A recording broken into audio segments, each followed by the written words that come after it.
My name is Estelle Langdon. My boyfriend Nathan Schumer doesn't love me. But good thing he's poor. One kiss costs $30,000, and one night of intimacy costs $100,000. Just as I am about to spend another $2 million to renew our relationship for another year, the housekeeper's daughter, Sherry Tate, suddenly runs over in tears. At the same moment, I hear the voice of a child coming from her belly. Mom, don't be scared. Dad is about to be reborn right now. If it hadn't been for this nasty woman forcing Dad to stay with her money, how could you have missed out on each other for 8 years? Only after Dad kills her do you finally reunite. Luckily, everything started over. As long as Dad uses the $2 million to buy Bitcoin, we can pay off Grandpa's gambling debts and Grandma's medical bills. I glance at Nathan, who suddenly carries himself with a cold and noble composure. Then, I quietly withdraw the black card I was holding out. Bitcoin, huh? This once-in-a-lifetime fortune will be mine. Nathan Schumer frowned at me in displeasure, his fingers tapping against the marble tabletop. He carried himself with an added air of refined arrogance, as if he had victory in hand. Why are you taking back the card? Weren't you the one who said you wanted to extend our arrangement for another year? There was the usual mockery in his voice, as if reminding me how, for the past 5 years, I'd clung to him in debasing humiliation, using my money to buy his time and keep him happy. Sherry Tate stood a little behind him, her fingers curling against the hem of her clothes. Her red-rimmed eyes only made her seem even more fragile and pitiful. And there it was again. I heard that crisp, childlike voice coming from her belly. Take the card already, Daddy. Invest those $2 million into Bitcoin, and in 10 years, its value will shoot up by 3,000 times. You can become the richest man in the country 8 years earlier than before. That way, the 3 of us won't have to live under this nasty woman's thumb anymore. My hand paused almost imperceptibly. I lifted my gaze toward Nathan. My eyes lingered on the mole at the corner of his left eye. I really did like that face. Over the past 5 years, I'd spent a fortune on Nathan. I hired the best stylists to groom his physical image, and arranged private classes for him to learn proper etiquette and develop a sophisticated taste. I'd even arranged for a personal trainer to sculpt his physique, all just to keep that face of his by my side. Not once was I ever concerned with whether Nathan liked me or who he wanted to be with. Nevertheless, everyone should at least have the decency to stick to the terms of a prearranged agreement. They shouldn't be biting the hand that fed them. Snorting contemptuously, I slid the debit card back inside my wallet and met Nathan's gaze, saying, "Oh, I just lost the desire to extend our arrangement." Nathan's tapping fingers paused for a split second. A flicker of shock flashed through his eyes. Clearly, he hadn't expected such a flippant response from me. However, he quickly schooled his expression and straightened up a bit. With his tone as arrogant as ever, he questioned, "Throwing tantrums again, Estelle?" Right on cue, Sherry began to sob, the sound faint yet annoying. Her fingers were still tightly wound around her hem, but her eyes were furtively darting toward me. Then that childlike voice rang out again, brimming with an eager excitement that was completely unlike Sherry's meek and vulnerable display. "Cry louder, Mommy. Tug on Daddy's sleeve, and make him feel sorry for you. And Daddy, come on, get angry. That woman is just trying to scare you. The firmer you appear, the more frightened she'll be."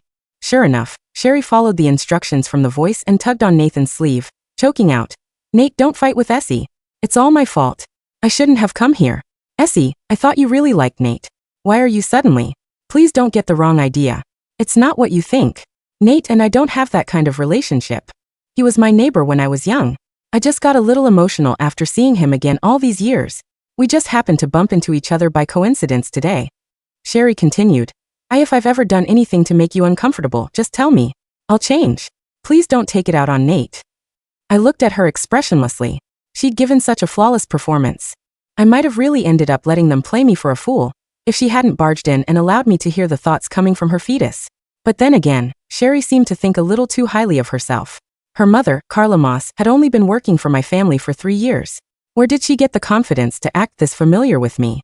However, it was clear that Sherry's waterworks worked on Nathan. Without hesitation, he took her hand. He didn't even bother to mask the gentle concern in his voice as he said to her, "This has nothing to do with you, Sherry. You don't need to apologize to her." Turning his head around, he stared down at me and declared, "Even though I'm your boyfriend, Estelle, I have the freedom to make my own friends. You have no right to control me. Besides, you know fully well that my mom needs money for her dialysis treatment. Yet you're using the $2 million to threaten me? Doing this will only make me despise you even more." Daddy's right.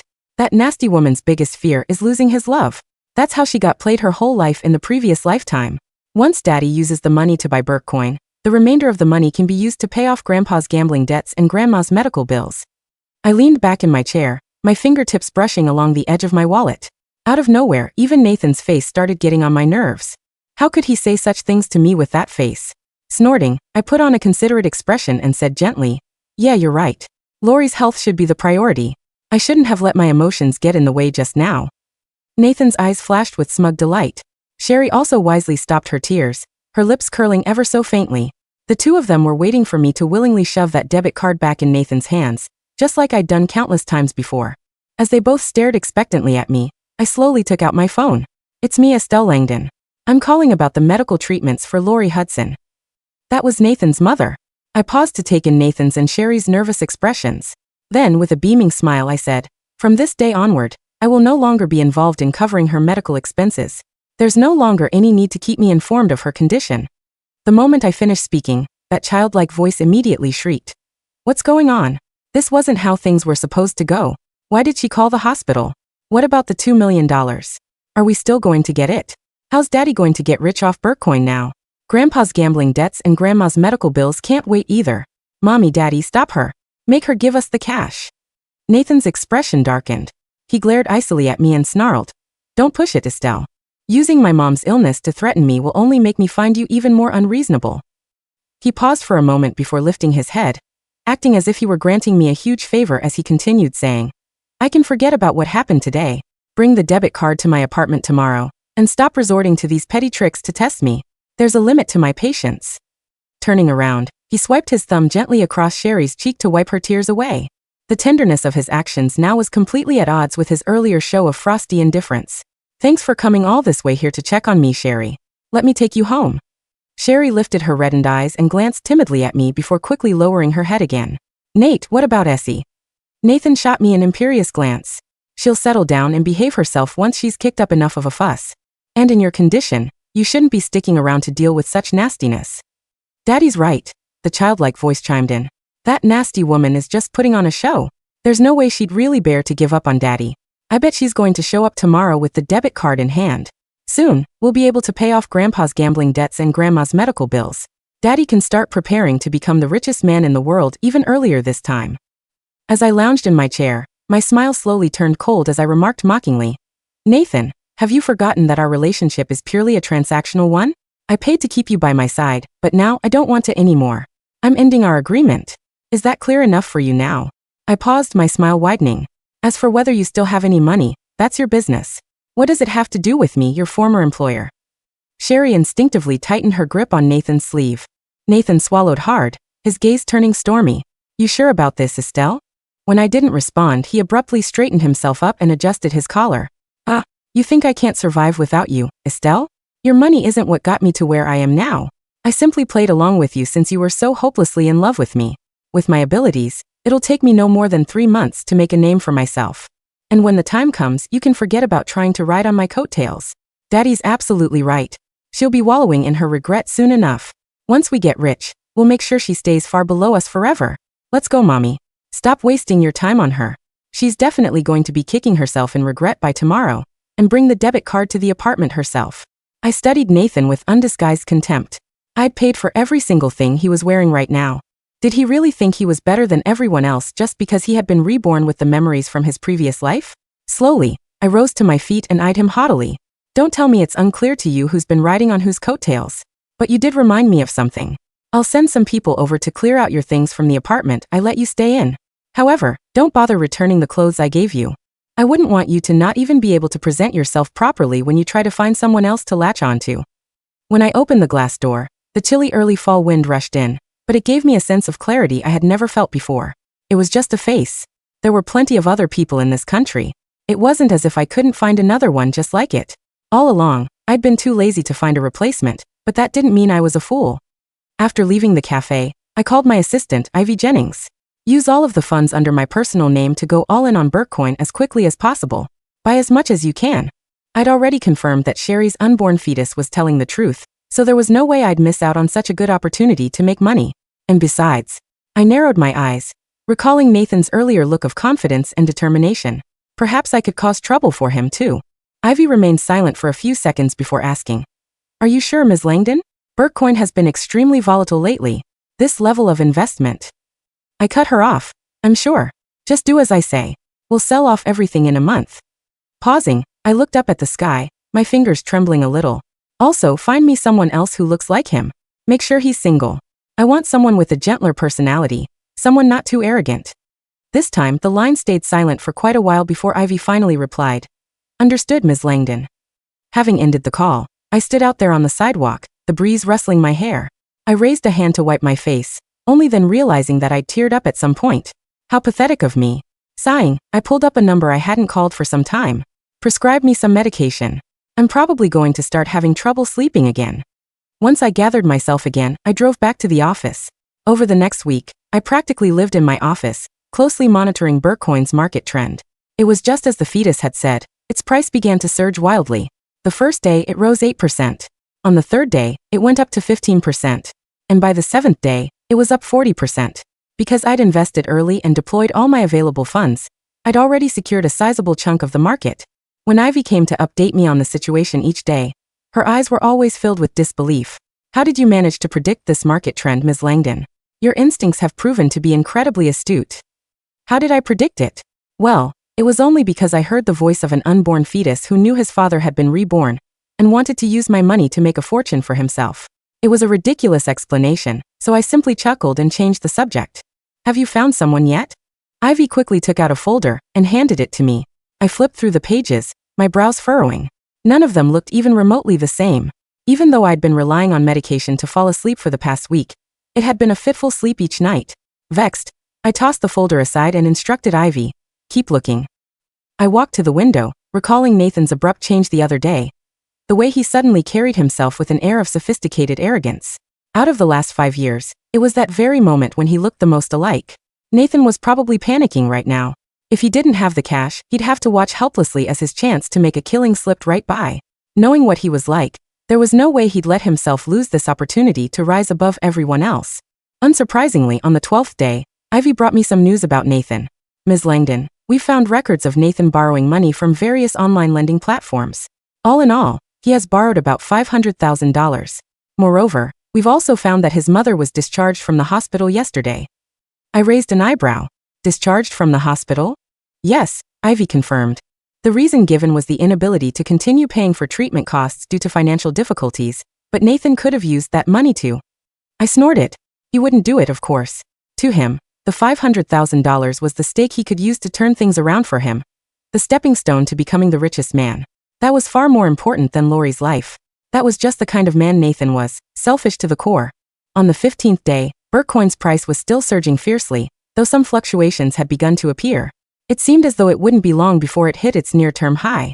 By the 20th day, Bitcoin was surrounded by unprecedented hype. The price had tripled from when I bought it. Major financial media outlets were covering the craze. Small investors were flooding in as well, terrified of missing out on this cash cow. Nathan was one of the ones who managed to jump in at the very end. But it was such a shame, really. He was a step too late. With a glass of red wine in hand, I stood before the floor-to-ceiling windows, looking down at the night view of the city. Ivy knocked on the door before coming in. She eagerly asked me if we should begin reducing our share in the market. Swirling the wine glass, I shook my head. So what if Nathan had been reborn with memories of a past life? Nothing but death was ever certain in this world. Things would never unfold the exact way he assumed they would. This time, I was going to celebrate his rebirth with a proper surprise for him. I would wait until he'd fully invested in Bitcoin, until he firmly believed he'd latched onto the fortune just in time, and until he began dreaming of making it rich overnight, and then pull the carpet right from under him. On the 22nd day, I arranged for some of my Bitcoin to be sold off in small amounts, creating the illusion that there was still room for growth. When the 27th day came around, I started selling off more. However, since it was done through multiple accounts, it looked like ordinary fluctuations in the market. Then came the 30th day, when the price of Bitcoin reached a groundbreaking peak. I knew the time had come. Sell off everything. The operation was swift, silent, and ruthlessly efficient. Within minutes of my command, Ivy and the trading team initiated the mass dump. My holdings in Bitcoin were monumental, accumulated over the very period when the market was most vulnerable to a whale's movement, that I stood by the window, watching the city lights blur into streaks of gold and crimson, while the screens behind me painted a very different picture. The vibrant green lines that had defined the past month abruptly plateaued, shuddered, and then plunged into a sheer vertical drop of violent red. Panic is a contagious disease, especially in the volatile world of cryptocurrency. The moment my massive sell wall appeared, the trading bots triggered. Stop losses were blown through in seconds. Retail investors, seeing the sudden 15% drop, scrambled to liquidate. That caused a 30% drop. By the time an hour had passed, Bitcoin was in a death spiral, plummeting by 60% from its all-time high. Ivy walked in, her tablet glowing in the dim light of the office. It's done. Ms. Langdon. We've exited completely. Net profit is well over 800%. The market has entirely collapsed. Exchanges are halting trading to prevent server crashes, but the damage is terminal. And the highly leveraged accounts? I asked, taking a slow sip of my wine. Wiped out, Ivy said, a rare hint of a smirk touching her usually stoic face. Margin calls are being issued across the board. Anyone who bought in at the peak using borrowed capital is not just broke, they are deeply in the red. I smiled. It was a cold, genuine smile. Nathan hadn't just bought at the peak. He had used $500,000 of high-interest loans from underground lenders. In his desperation to become the richest man in the world, he had leveraged himself 10-to-1 on an unregulated platform that he didn't just lose $500,000 tonight. He owed millions. Let's go home, Ivy, I said softly. I think I might actually be able to sleep tonight. The next morning, the financial news was a bloodbath. Anchors spoke in hushed, shocked tones about the Bitcoin massacre. I was having my morning coffee on the terrace of my estate when I heard the commotion at the front gates. Carla Moss, my housekeeper, was rushing down the driveway, her face pale. Ms. Langdon, I'm so sorry. Carla panted as she returned to the terrace a few minutes later, wringing her hands. It's my daughter, Sherry. She came, begging for money. I told her she can't just show up here, but she's hysterical. Before Carla could finish, Sherry burst past the security detail I had deliberately instructed to be lax. She looked like a ghost. The fragile, innocent aura she had perfected was entirely gone, replaced by wild hair, smeared makeup, and eyes wide with terror.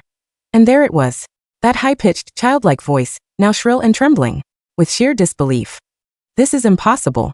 Impossible. The timeline is wrong. Bitcoin wasn't supposed to crash for another 3 months. Who did this? Who dumped the market? Daddy is ruined. The loan sharks called. They said they're going to chop his hands off. I took a slow, deliberate sip of my coffee, savoring the dark roast. Sherry, what a surprise. I thought Nathan told you not to stick around to deal with my nastiness. Sherry collapsed to her knees, sobbing violently. See, Ms. Langdon, please. You have to help us. Nate is going to be killed. He borrowed money. So much money. He thought it was a sure thing. A sure thing? I feigned polite confusion. Why on earth would he think that? I thought he was going to make a name for himself with his own abilities. She knows. Does she know? The voice from her belly shrieked. No, she can't. No. Beg her, Mommy. Get on your hands and knees. She loves Daddy's face. Won't let him die. Following the fetus's desperate command, Sherry crawled forward, grabbing the hem of my robe. He was wrong. We were so wrong. He was just confused. He loves you, Ms. Langdon. He told me last night. He realized he can't live without you. Just give him the $2 million you were going to use to renew the contract.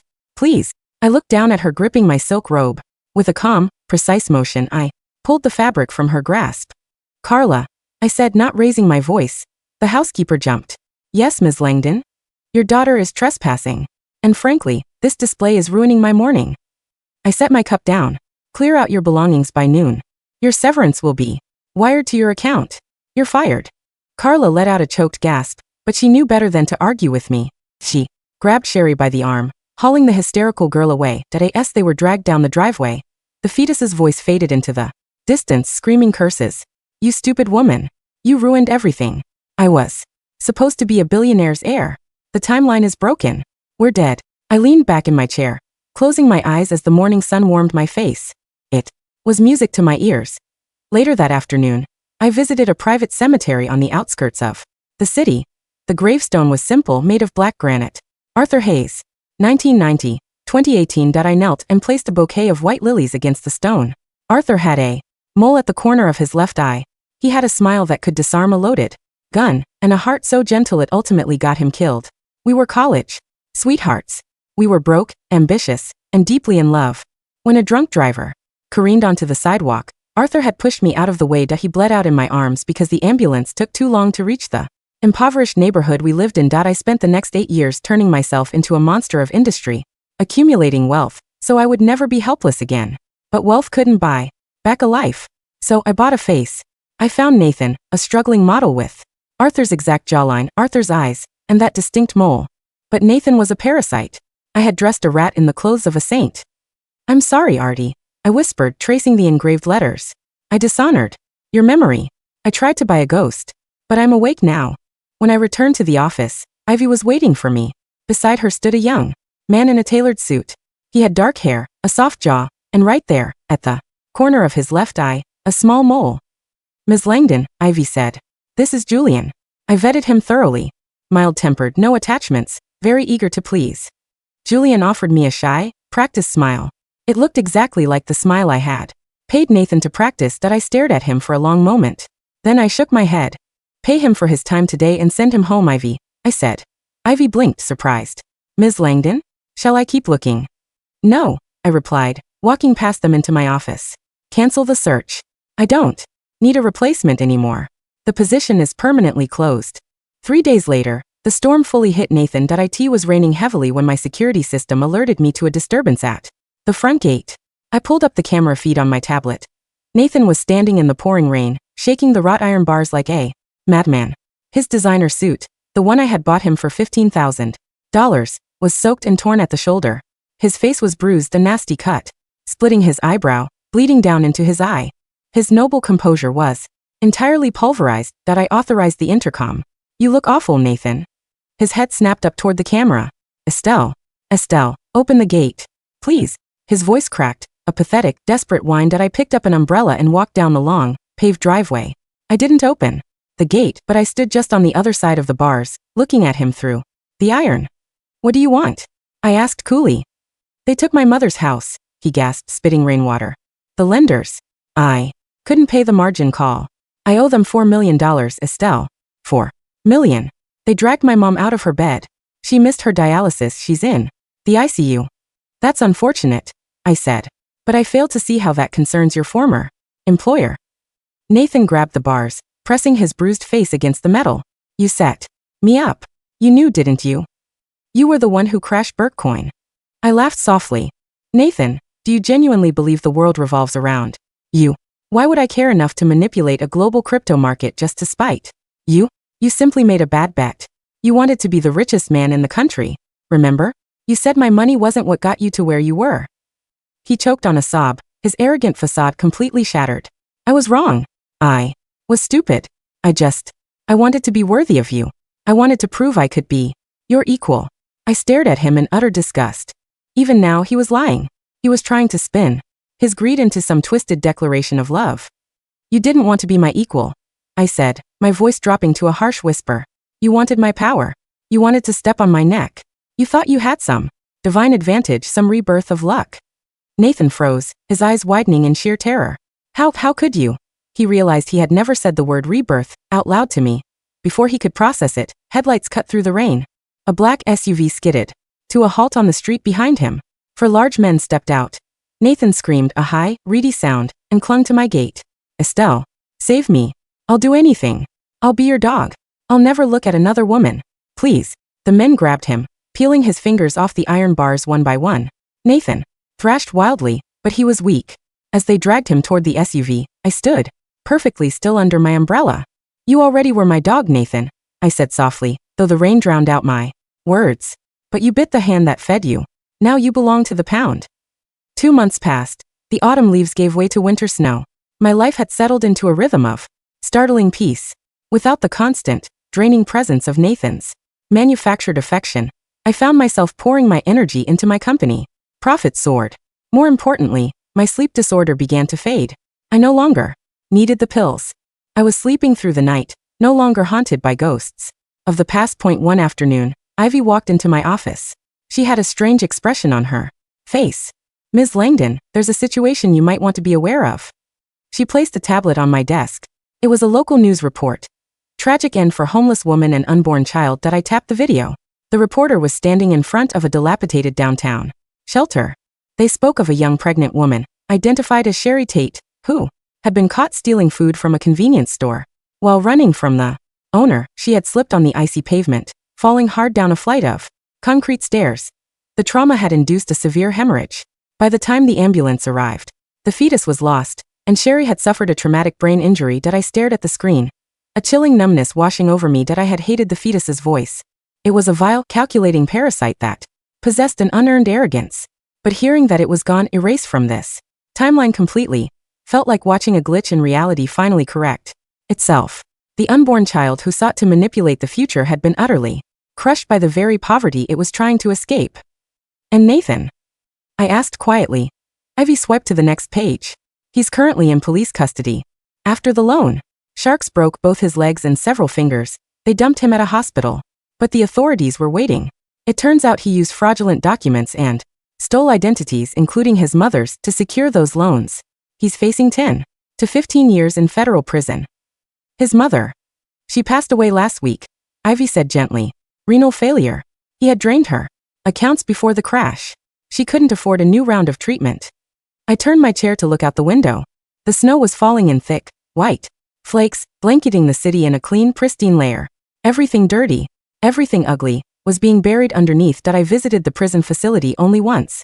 I didn't want to, but there was a finality I needed to cement. Nathan was brought into the visitation room in a wheelchair. The man sitting across from me via the reinforced glass looked nothing like Arthur anymore. He was gaunt, his hair thinning, his face sunken. The mole at the corner of his eye now looked like a dirty smudge on a ruined canvas. His fingers were crooked, having healed improperly without expensive medical care. That he picked up the phone with trembling hands. I picked up mine. That he didn't speak for a long time. He just stared at me, his eyes hollow, completely devoid of that arrogant spark he had worn the day he tried to cast me aside. Why did you come? He rasped. His voice sounded like dry leaves.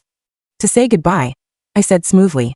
And to see what a self-proclaimed genius looks like when reality catches up to him.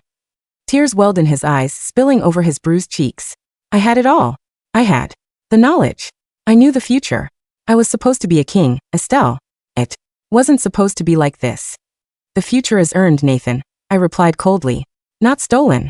You thought knowing a few lottery numbers made you a titan of industry. But you forgot one crucial detail. What? He sobbed. You're an idiot, I said flatly. You always were. You had no discipline, no loyalty, and no actual skill. You thought my money was a given. You thought Sherry's reborn child was your golden ticket. But a parasite is a parasite, regardless of what timeline it's in. His breath hitched. You knew about the baby? You knew he was from the future? I smiled, a thin, sharp curve of the lips. I know everything, Nathan. I always have. Enjoy your cell. I hung up the phone before he could reply. As I walked away from the glass, he slammed his twisted hands against the window, screaming my name, begging for one more chance, one more dollar, one more moment of my time. That I didn't look back. Spring arrived, washing away the bitter cold of winter. That I stood on the balcony of my new penthouse, a cup of Earl Grey in my hand, watching the sunrise paint the sky in brilliant strokes of purple and gold. My company had just closed an acquisition that made us the undisputed leaders in the tech investment sector. Ivy had been promoted to vice president, and I was happier than I had ever been in my life. The black debit card that had once been my leash on a pathetic man was long gone, snipped into pieces and thrown into the trash where it belonged. I no longer spent my money buying illusions. I spent it building my empire. A gentle breeze rustled my hair. I closed my eyes, taking a deep breath of the crisp morning air. There were no voices, no scheming whispers of greedy unborn children, no arrogant demands from ungrateful men. There was only the quiet hum of the city, waking up to a brand new day. I opened my eyes, set my teacup down, and smiled. The future was entirely mine, and it was going to be magnificent.